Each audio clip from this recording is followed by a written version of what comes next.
Okay, so I'd like to address strengths and weaknesses and also setting short and long-term goals. When students come to me, regardless of their level, I always have them give me 5 strengths and 5 weaknesses. And they can be anything. A strength can be, I love playing the saxophone. It can be, I feel like I have a good tone or I have good technique.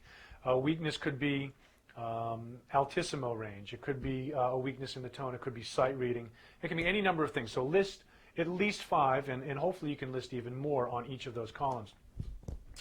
Then the idea is to work on the weaknesses and move them eventually into your strengths column. And as you work on your weaknesses, what you'll find is that your strengths automatically grow. You're automatically, by working on those things, you're bringing a better understanding and more strength to those strengths. And as you continually reevaluate and you put things in the weakness column, you'll find that certain things can actually exist in both columns as well. So by setting long and short-term goals, you go into your weaknesses column, and let's say, for example, that playing changes is a weakness.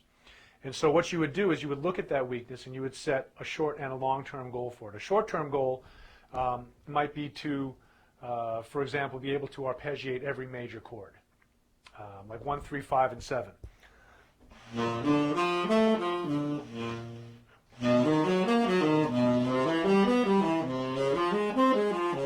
All the way through all 12 keys. A long-term goal might be to be able to arpeggiate a 2, 5, 1 in every key. So, for example, in the key of C, the 2 chord would start on the 2nd note of the scale, being a D. A 5 starting on the G, which is the 5th note of the scale, therefore the 5. And the 1, of course, being the C major.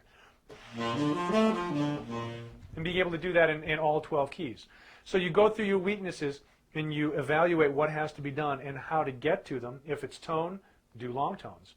Short-term goal might be do 10 minutes of long tones a day. A long-term goal might be to do 20 minutes of long tones a day.